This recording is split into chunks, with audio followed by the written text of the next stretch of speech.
Okay, picture this. You've had one of those long, exhausting days. You want something really good to eat, restaurant quality good, but the idea of all that cooking and the cleanup afterwards? Ugh, no thank you. Well, that exact feeling is what's kicking off a huge revolution, and the answer is hiding right in your freezer. But what if I told you this isn't about your standard backup meal anymore?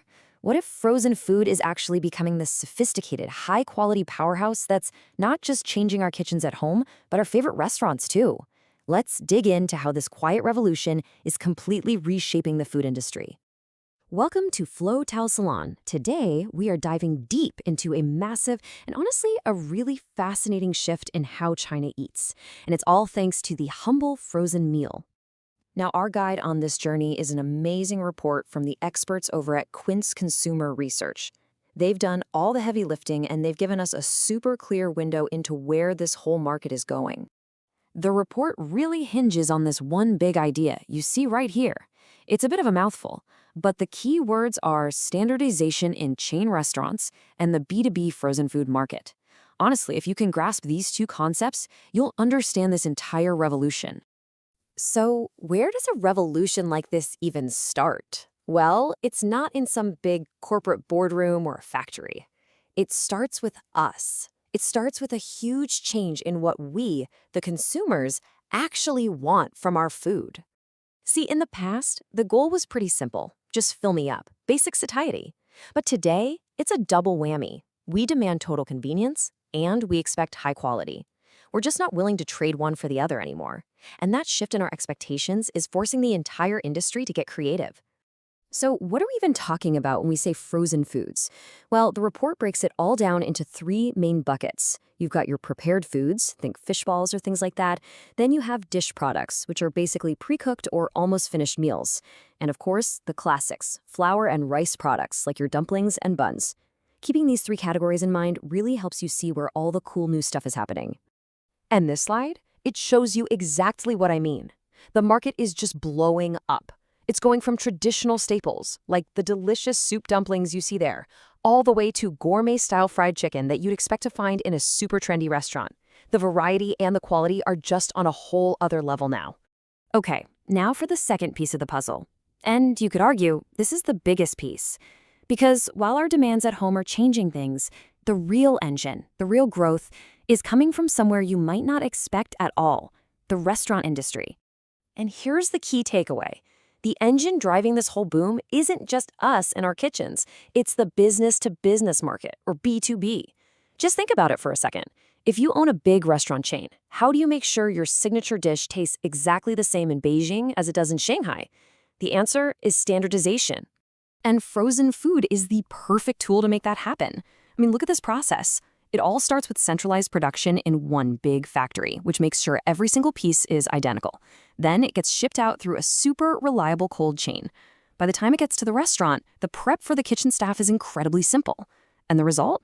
You get consistent, predictable quality every single time across maybe hundreds of locations. It's a logistical work of art. So with all this growth and all this change, you can bet that the competition is getting fierce. This explosion in demand is causing a huge reshuffle in the market, and it's creating a really interesting, really dynamic landscape. The report actually has a great name for the market structure. It calls it one super, many strong. It's a classic situation where you have one massive, dominant industry leader, and then right behind them, you've got a whole group of other really powerful companies all fighting for a piece of the pie. A structure like this almost always leads to cutthroat competition and, down the line, consolidation. So, to make this real, let's take a look at the super player in this game, Sanquan Foods. They're a publicly traded giant, and they are the perfect case study for both the opportunities and the big challenges in this market. Now, here's where it gets really interesting. You'd think that if the market is booming, the number one leader would just be skyrocketing, right? But take a look at their revenue. After hitting a peak back in 2022, it's actually gone down. So, that begs the question. In a market that's supposed to be growing like crazy, why is the biggest player hitting a rough patch? What is going on here? And here's the answer. The pressure is coming from their old-school retail channels. Their direct-to-consumer sales, what the industry calls the C-end, are taking a hit because, well, fewer people are going to those big supermarkets these days.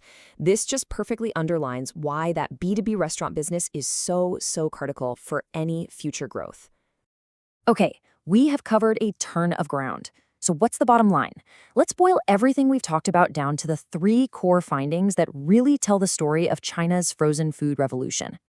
First up, and this is the most important one, it all starts and ends with the customer. The old demand for just filling a stomach is gone. Today's market is completely ruled by our dual needs for top quality and maximum convenience. And that pressure is what's forcing everyone to innovate and come up with new, better products. Second, the real action, the real momentum. It isn't just happening in the grocery store aisle. That B2B sector for restaurants is the true engine here. Yes, the consumer market is important, but the explosive growth, the big numbers, that's all being fueled by the chain restaurant industry's nonstop need for standardization. That's where the real volume is. And finally, number 3, all of this insane growth and competition is forcing the market to grow up and grow up fast. That one super many strong structure we talked about, that's a huge signal that this industry is maturing. The competition is only getting tougher, and we should definitely expect to see more consolidation as the big fish get even bigger. So, the next time you find yourself in the freezer aisle, just remember the quiet revolution that's happening inside. A huge thank you to QinCe Research for their incredible report. From all of us here at Salon, as we look ahead to 2026, we wish you prosperity in the year of the horse.